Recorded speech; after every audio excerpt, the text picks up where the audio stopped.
Fique agora com uma palavra de Deus para abençoar sua vida. Um culto realizado na Igreja Assembleia de Deus, Catedral da Família, em Goiânia, Goiás. Muito bem, vamos então ao estudo desta noite. Por favor, eu gostaria que você abrisse a apostila na sua primeira página útil. E nós vamos a 30 minutos de ministração, porque tudo foi muito bem feito, muito bem redigido até então. Introdução à escatologia. Nós vamos iniciar o nosso estudo conhecendo o sentido etimológico da palavra escatologia. Esta palavra tão propagada nos dias atuais deriva-se de dois importantes vocábulos gregos, a saber, o primeiro é escatos, e quer dizer último, o segundo é logia, e quer dizer tratado ou estudo. Nós agrupamos os dois referidos vocábulos gregos, escatos e logia, e formamos a conhecida palavra escatologia. Qual seria, portanto, a definição mais correta do termo? Seria esta: escatologia é o estudo das últimas coisas. Vamos dizer isso juntos todos? Escatologia, coisas que já aconteceram, que estão acontecendo e outras que ainda irão acontecer. Muitos são os benefícios que o cristão recebe ao se dedicar de fato ao estudo escatológico. E o principal desses benefícios é que, através do referido estudo, o cristão passa a conhecer o quadro futurístico, isto é, aquilo que ainda irá acontecer. E o que é interessante é que Deus mesmo deseja nos descortinar o quadro do futuro. Tanto é verdade que 30% de toda a Bíblia Sagrada corresponde a belas e fantásticas profecias alusivas ao quadro vindouro. Vamos ver uma referência? Isaías, capítulo 45, versículo 11, por favor. Assim diz o Senhor, o Santo de Israel, aquele que o formou: perguntai-me as coisas futuras, demandai-me acerca de meus filhos e acerca da obra das minhas mãos. Olhem, o que Deus está nos franqueando é muito glorioso. Perguntai-me as coisas futuras. Por que é que Deus está nos franqueando este privilégio? Porque Ele, o Senhor, presciente como é, tem as respostas certas para nos oferecer acerca de como será o futuro de todos nós. Portanto, através da escatologia bíblica, nós passamos a conhecer o que vem na linha de frente. Divisão dispensacional da humanidade. Leamos 1 aos Coríntios, capítulo 10, versículo 32. Portai-vos de modo que não deis escândalo nem aos judeus, nem aos gregos, nem à igreja de Deus. Por este versículo, Paulo nos informa que a humanidade se divide em três importantes grupos de povos. Vamos conhecê-los individualmente nesta noite? Por gentileza, leiam comigo o que está em negrito na letra A. Todos juntos? Os judeus. Eles são os descendentes de Abraão, Isaque e Jacó. Na Bíblia são chamados de hebreus, israelitas, filhos de Israel, e obviamente chamados de Israel. Letra B, leiamos todos. Os gentios. A palavra gentios deriva-se do vocábulo grego etnos e quer dizer povos ou nações. Os gentios são todos os povos com exceção dos judeus. Na Bíblia eles são chamados de gregos, nações e estrangeiros. Leiamos a letra C, todos. A igreja de Deus. O vocábulo grego para igreja é eclésia e quer dizer assembleia ou reunião dos santos e ainda povo chamado para fora. Na sequência, página de número 4, para agilizarmos, o plano de Deus para com Israel. Leiamos na Bíblia, Gênesis capítulo 12, versículos 1 a 3. Ora, o Senhor disse a Abrão: sai-te da tua terra e da tua parentela e da casa de teu pai, para a terra que eu te mostrarei. E far-te-ei uma grande nação, e abençoar-te-ei, e engrandecerei o teu nome, e tu serás uma bênção. E abençoarei os que te abençoarem, e amaldiçoarei os que te amaldiçoarem, e em ti serão benditas todas as famílias da terra. Muito bem, nós vamos falar nesta noite sobre a pequenina, mas altamente significativa nação de Israel. Irmãos, Frederico o Grande foi um notável imperador alemão. No prelúdio da sua vida, vivenciando sua terribilíssima fase terminal, ele convocou um pastor luterano que o assistia nas horas mais adversas e disse-lhe: dá-me uma prova real da existência de Deus. Sem hesitar, o pastor disse-lhe: majestade, a maior prova da existência de Deus é o povo judeu. Esta foi uma resposta criativa e ao mesmo tempo histórica e profética. Em síntese, Israel é um verdadeiro milagre de Deus. Israel é a verdadeira história de amor entre Deus e a raça humana. Alguém poderia contra-argumentar dizendo: como é que isto é verdade, se existe tanto ódio contra os judeus, tanto no aspecto individual de pessoas, como no aspecto coletivo de nações? Isto se justifica da seguinte forma: o grande problema de Israel não é de ordem política, mas sim de ordem espiritual. Satanás inspira as nações a odiarem Israel. Por isso Israel tornou-se o centro de discórdia em todo o mundo. Não obstante todas as adversidades, aí está a nação de Israel representando a Deus sobre todas as demais nações do mundo. Quantos podem glorificar a Deus por isto? Nesta noite eu quero trazer algumas informações do Israel moderno. Vamos ver se nós conseguimos acertar agora aquelas imagens do PowerPoint, primeiramente, por favor.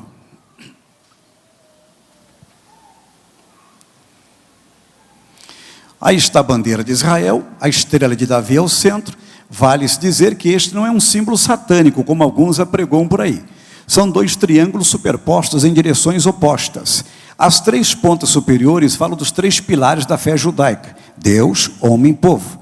As três pontas inferiores falam dos três períodos da história judaica: criação, revelação e redenção. É o Magem Davi. Ok. Olha as informações mais importantes sobre o Israel moderno. Localização: oeste da Ásia. Área: 20.700 quilômetros quadrados. Escute isso aqui. Com seu formato longo e estreito, Israel mede de norte a sul 450 quilômetros. De largura do Mar Morto à costa do Mar Mediterrâneo, Israel tem apenas 135 quilômetros. O Estado de Israel tem uma área de 340.086,7 quilômetros quadrados. O que isso quer dizer? Que Goiás é literalmente 16 vezes maior do que Israel. Mas é com esta nação que Deus trata com todas as nações do mundo. Os limites: Israel faz divisa ao norte com o Líbano, ao sul com o Egito, a leste com a Síria e a Jordânia e a oeste com o Mar Mediterrâneo. O seu clima é mediterrâneo. A capital para os judeus seria Jerusalém. Porém, a ONU não reconhece Jerusalém como a capital de Israel. Para a ONU, a capital seria Tel Aviv, onde se encontra o setor de embaixadas. A população está na casa de 7.700.000 habitantes. E a moeda é o novo shekel. O idioma oficial é o hebraico, mas fala-se também o árabe e fala-se também o inglês. A forma de governo é a república parlamentarista. Israel tem um chefe de Estado, que é o presidente Shimon Peres, de um partido de centro chamado Kadima, que foi fundado por Ariel Sharon em 2004.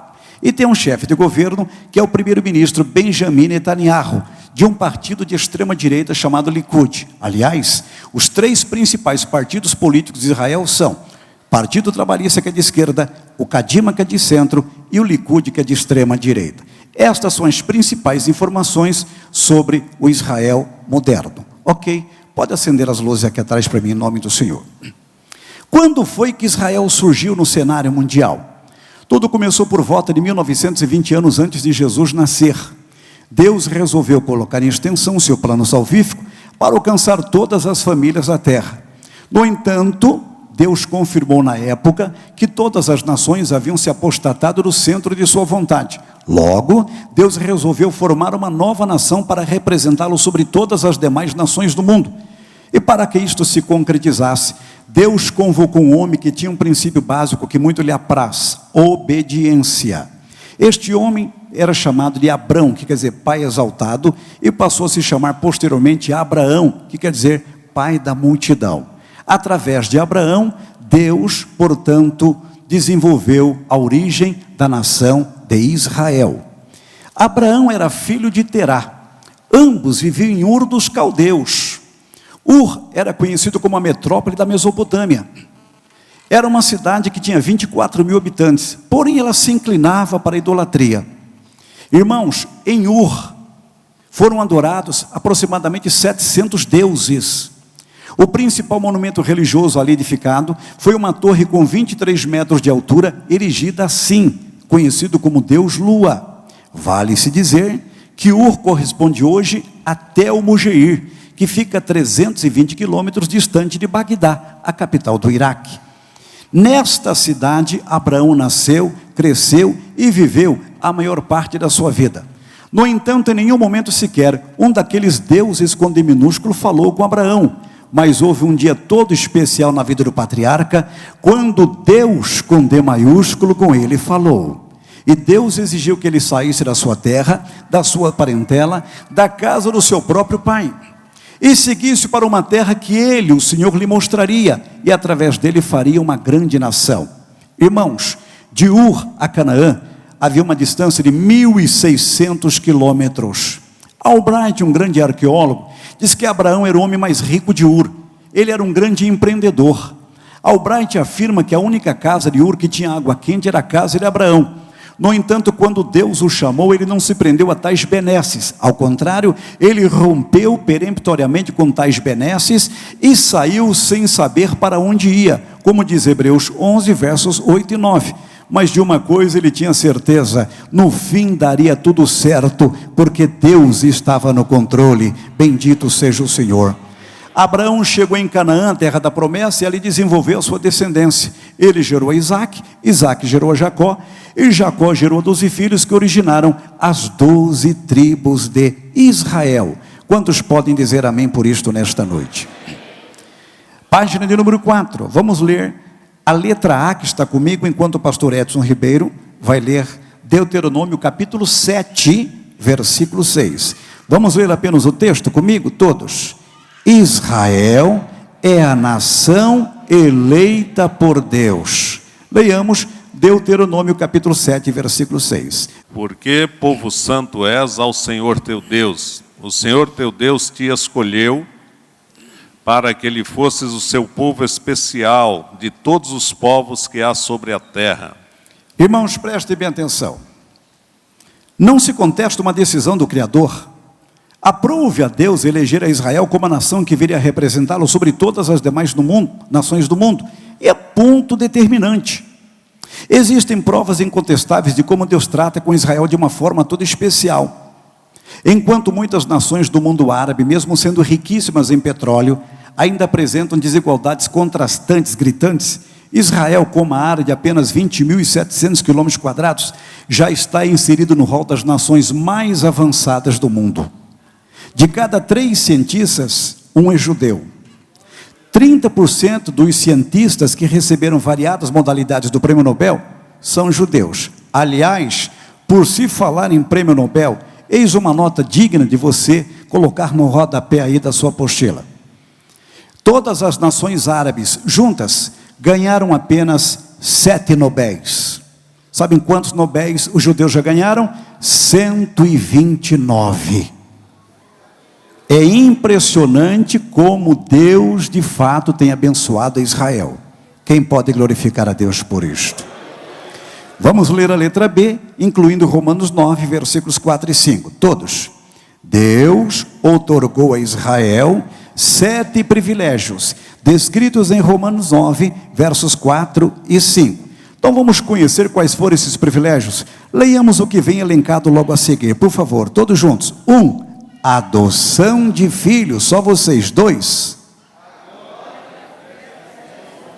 Um tabernáculo e no templo. 3.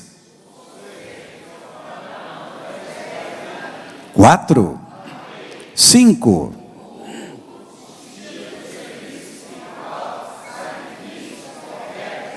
6. 7. Deus concedeu a Israel 7 importantes privilégios, e justamente o mais significativo, que foi a pessoa sacrossanta de Cristo Jesus, lamentavelmente Israel rejeitou. Vamos falar agora sobre desobediência e rejeição de Israel a Cristo. Leiamos na Bíblia, Evangelho de João, capítulo 1, versículo 11. Veio para o que era seu e os seus não o receberam. Quando Jesus veio a este mundo, ele veio com exclusividade para os judeus, mas estes não o receberam. Na época, a nação de Israel estava subjugada pelo grandioso Império Romano, a quem os judeus pagavam altos e pesados impostos. O sonho dos judeus messiânicos, nacionalistas, é de que o Messias surgiria como um grande guerreiro, romperia com as amarras que se prendiam a Roma e proclamaria independência total e restrita de Israel, e sequencialmente instauraria entre os judeus o seu reinado físico, terreno e temporal. Era o que eles imaginavam. Percebam que eles quiseram forçar Jesus a ser coroado como rei. Capítulo 6, versículo 15 de João. Vamos ler. 6,15. Sabendo, pois, Jesus que haviam de arrebatá-lo para o fazerem rei, tornou a retirar-se ele só para o monte. Capítulo 18, versículo 36, logo na sequência. Por que é que Jesus não quis ser coroado como rei? Hoje muitos mentem pelo poder, traem pelo poder, brigam pelo poder, alguns matam pelo poder. Mas Jesus não quis ser coroado como rei no aspecto físico, porque Jesus não se desviou de sua vocação. Vejam sua resposta. Respondeu Jesus: o meu reino não é deste mundo. Se o meu reino fosse deste mundo, lutariam os meus servos para que eu não fosse entregue aos judeus. Mas agora o meu reino não é daqui. Prepare, por favor, Mateus 27, versículo 25. Jesus disse: o meu reino não é deste mundo. Ele queria dizer aos judeus: eu não vim instaurar entre vós um reinado físico, terreno e temporal, mas sim um reinado de ordem espiritual. E os judeus não entenderam a essência do seu discurso e o rejeitaram. Vejamos agora o ápice da rejeição de Israel sobre Cristo. E respondendo, todo o povo disse: o seu sangue caia sobre nós e sobre nossos filhos. Prepare Lucas 21, versículos 20 a 24. Irmãos, Pilatos, então governador da Judéia, questiona os judeus acerca do destino que se daria a Cristo. E numa só voz estes disseram-lhe: crucifica-o.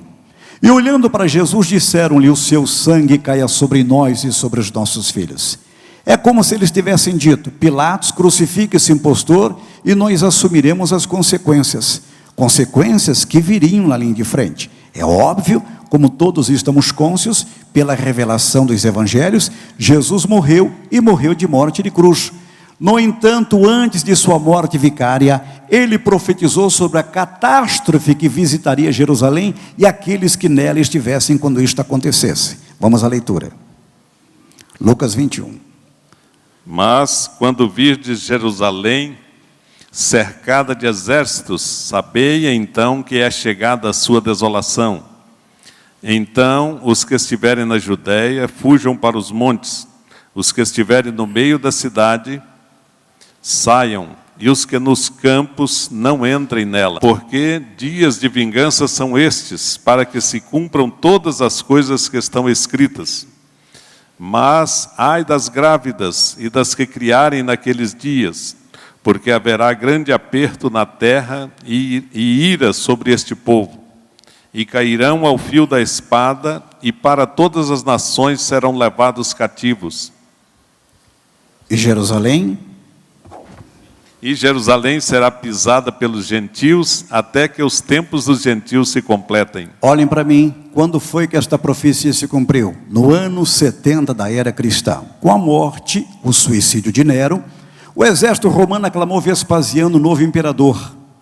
Vespasiano não era menos cruel do que Nero. Este convocou seu filho, o general Tito, e disse-lhe: prepare um efetivo militar e marche contra os revoltosos da Palestina e destrua a cidade santa dos judeus. No ano 70, Tito marchou com um exército composto por 80 mil homens, bem treinados e equipados. Segundo anotações de dois historiadores, Tácito, historiador romano, e Flávio Joséfo, historiador judeu, 600 mil peregrinos visitavam Jerusalém por conta da celebração da Páscoa do Senhor. Todos foram pegos de surpresa. O exército romano sitiou e cercou Jerusalém como Jesus havia profetizado. Irmãos, foi o caos. Ninguém saía e ninguém entrava da santa cidade. Em poucos dias a alimentação acabou-se. Ricos davam ouro por um punhado de grãos. Pessoas corriam pelas ruas de Jerusalém, arrancando seus cabelos e rasgando as suas vestes. O cerco continuou, os judeus não se renderam. A cada dia, 4.000 cadáveres eram lançados por sobre os muros de Jerusalém para o lado de fora. Pessoas que morriam de fome e de doenças. O exército romano estava perfilado ao redor de Jerusalém. As catapultas foram utilizadas.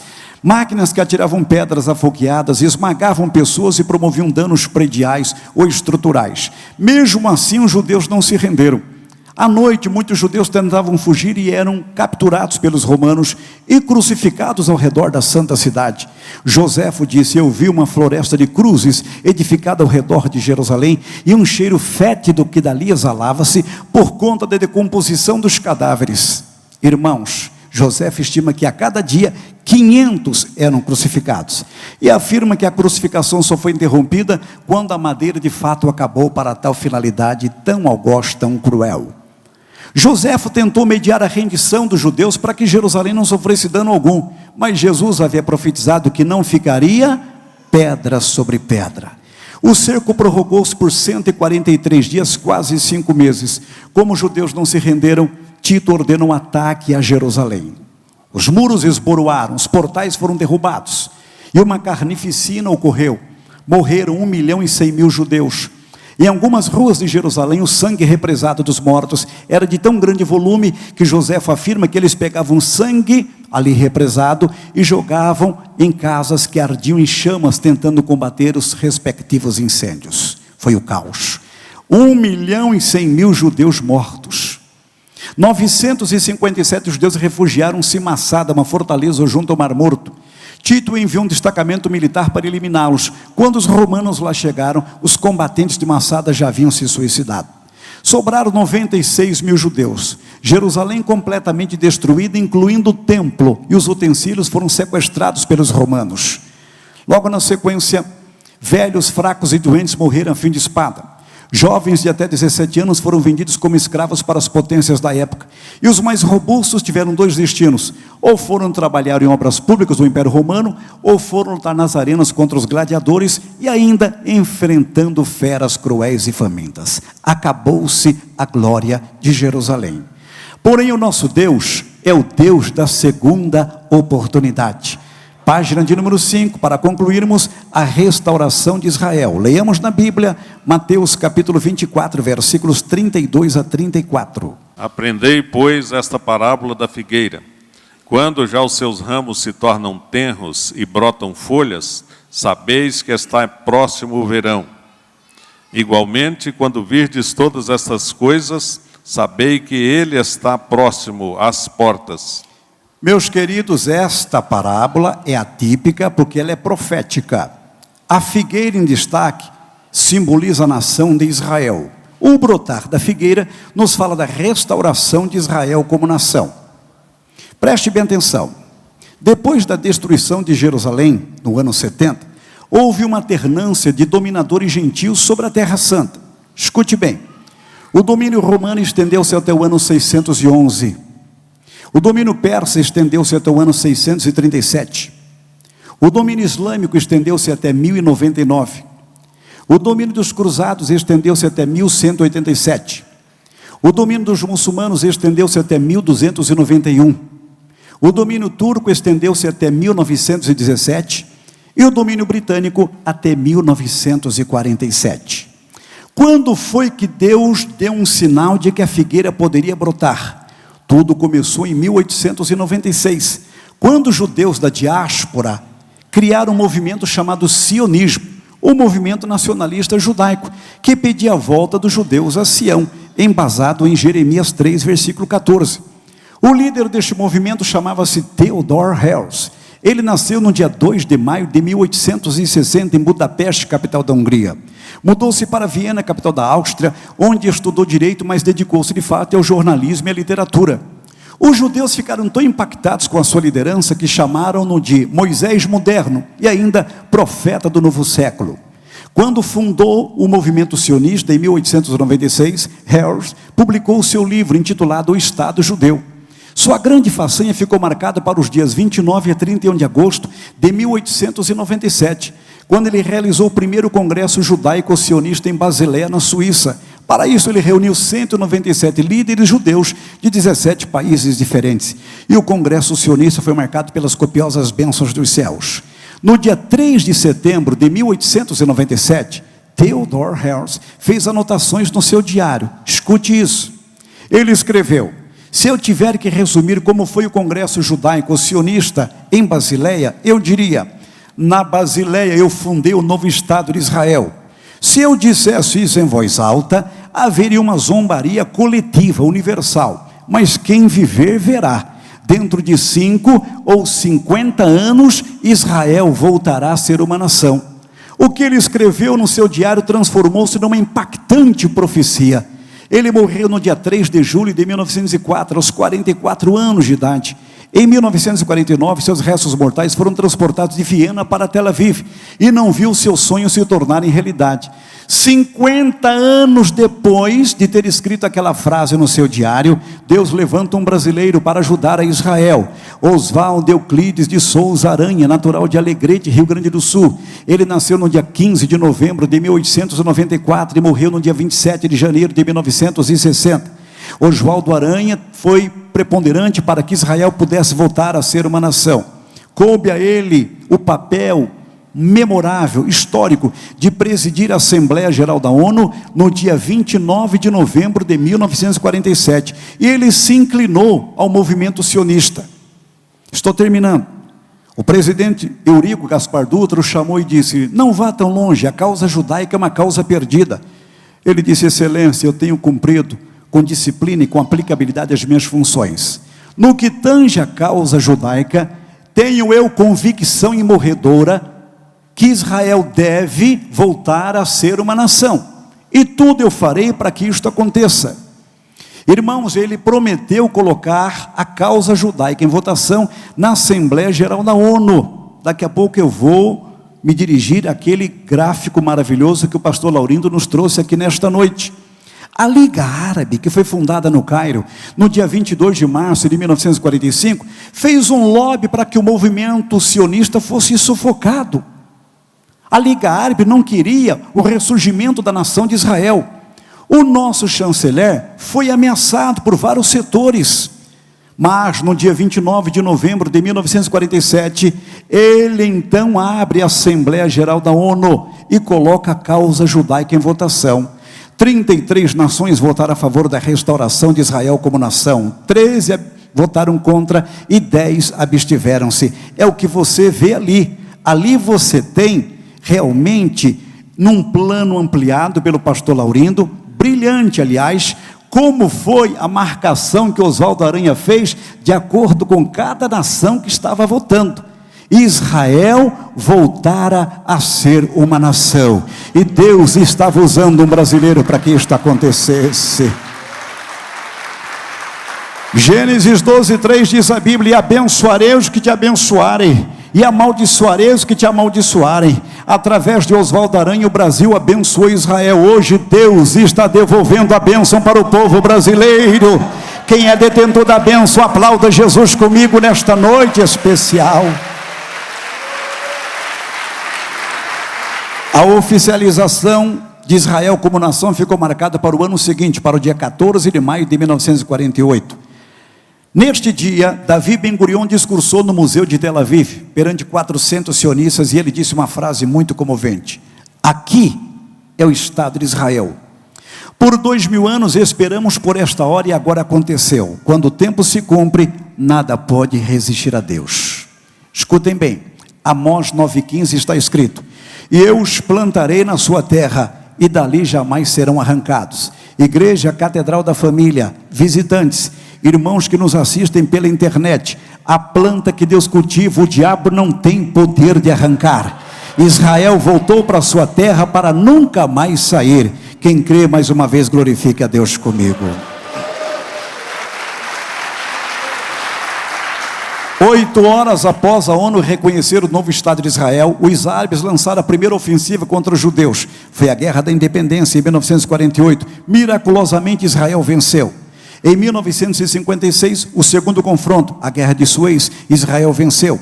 Em 1967, a Guerra dos 6 Dias, entre 5 a 10 de junho, Israel venceu e reconquistou Jerusalém, cumprindo-se Isaías 66, versículo 10. Em 1973, outro confronto, a Guerra do Yom Kippur. Yom Kippur quer dizer dia do perdão. Neste dia, Israel paralisa suas ações, a nação se prostra e coletivamente pede a Deus perdão por sua culpabilidade. No dia do Yom Kippur de 1973, quando a nação estava prostrada, pedindo perdão coletivamente ao Senhor, os árabes lançaram uma ofensiva contra Israel. 400 tanques blindados vinham no deserto do Negev. 2 soldados judeus estavam ali, não sabendo o que fazer, começaram a orar a Deus, ao seu modo. Miraculosamente os blindados pararam. O comandante daquela operação desceu do blindado e ordenou que todos os seus liderados fizessem como ele, que se ajoelhassem, colocando as mãos atrás da cabeça e colocando a boca na areia quente do deserto. Aí um soldado judeu perguntou-lhe: comandante, como é que vocês, sendo tantos, se rendem diante de nós que somos apenas 2? Ele disse: vocês são 2, mas atrás de vocês tem um grande exército que eu não posso enfrentar. Anjos de Deus vieram livrar a Israel. E eu quero dizer que os anjos de Deus estão conosco aqui nesta noite também. Bendito seja Deus. Em 1982 houve a Guerra do Líbano, Israel venceu. Entre 1990 a 1991, a Guerra do Golfo Pérsico, primeira etapa, Israel assistiu de camarote a derrota de Saddam Hussein para as tropas de coalizão, capitaneadas pelos Estados Unidos da América do Norte. 5 minutos e eu termino, por favor, preste bem atenção. Olhem bem o que eu vou dizer aqui nesta noite. Hoje o grande problema dos judeus é com quem? É com os palestinos. Quem são estes? São povos de origem árabe, que reivindicam a posse daquela terra. Muitos crentes, muitos irmãos, estudiosos da palavra até mesmo, têm dúvidas a quem pertence de fato aquelas terras. A Bíblia responde. Vamos ver? Pastor Edson Ribeiro de Carvalho. Gênesis 15, versículo 18. Naquele mesmo dia fez o Senhor uma aliança com Abrão, dizendo: a tua descendência tem dado esta terra, desde o rio do Egito até ao grande rio Eufrates. Preste bem atenção, irmãos. A promessa foi feita a Abraão, correto? Se vocês analisarem bem, os judeus não estão de posse de tudo que Deus lhes prometeu. A promessa de ocupação é do rio do Egito até o Eufrates. Sequencialmente, Deus confirmou a mesma promessa a Isaac. Gênesis 26, versículo 3. Peregrina nesta terra e serei contigo e te abençoarei, porque a ti e à tua descendência darei todas estas terras, e confirmarei o juramento que tenho jurado a Abraão teu pai. Prepare Gênesis 28, versículo 13. Então Deus confirmou a promessa feita a Abraão, agora a Isaac, e por último a Jacó. Preste bem atenção. Gênesis 28, versículo 13. E eis que o Senhor estava em cima dela e disse: eu sou o Senhor, Deus de Abraão teu pai, e o Deus de Isaque. Esta terra em que estás deitado, darei a ti e à tua descendência. Preste bem atenção. Deus fez a promessa a Abraão, confirmou a Isaque e depois a Jacó. Não há dúvidas, a terra pertence a Israel. Alguém poderia contra-argumentar, se amparando num gancho da jurisprudência moderna: pastor Roberto, mas se os palestinos têm descendência árabe, logo descendem de Abraão através de Ismael, então eles teriam direito também a esta terra. Será? A Bíblia diz o contrário. Vamos ver?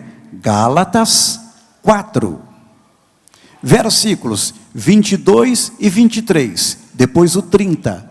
Porque está escrito que Abraão teve 2 filhos, um da escrava e outro da livre. Todavia, o que era da escrava nasceu segundo a carne, mas o que era da livre, por promessa. O 30. Mas que diz a Escritura?